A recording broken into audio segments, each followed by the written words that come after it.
పశ్చిమ గోదావరి జిల్లా తాడేపల్లిగూడెంలో ప్రభుత్వ భూమిలో ఉన్న భవనాలను మున్సిపల్ అధికారులు కూల్చివేశారు. 64 ఏళ్ల చరిత్ర గల ఆఫీసర్స్ క్లబ్, దానికి అనుబంధంగా ఉన్న బీవీఆర్ కళా కేంద్రాన్ని నేలమట్టం చేశారు. కళలకు, కళాకారులకు వేదికగా ఉన్న భవనాలను కూల్చివేస్తుండటంతో కళాకారులు, ప్రజా సంఘాలు ఆవేదన వ్యక్తం చేశారు. కూల్చివేతలను గత నెల రోజులుగా కళాకారులు, ప్రజా సంఘాలు ఖండిస్తున్నా అధికారులు పట్టించుకోలేదు. మరోవైపు కూల్చివేతల సమయంలో ఎలాంటి అవాంఛనీయ ఘటనలు చోటు చేసుకోకుండా పోలీసులు భారీ సంఖ్యలో మోహరించారు. కోర్టులోంచి వన్ వే మార్గం లేదు, మాకు మార్గం కావాలా, వెహికల్స్ అన్ని వెళ్ళడానికి రావడానికి మార్గం కదా, స్థలం మాకు హ్యాండ్ ఓవర్ చేసి మాకు హ్యాండ్ ఓవర్ చేయమని అడిగారు.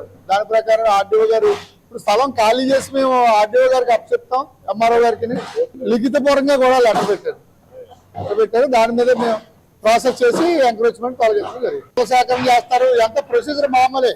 కానీ ఏంటంటే ఇప్పుడు మనం ఈ మార్గం అనేది ఇప్పుడు ఎమర్జెన్సీగా కావాలని అడిగిన కారణంగా మనం ఈ రోజుని ఇది ఏర్పాటు చేయడం అయింది.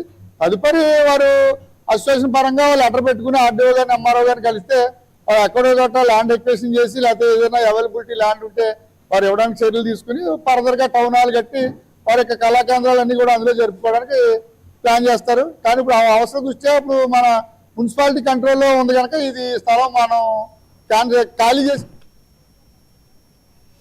మంచిర్యాల జిల్లాలో ఏసీబీ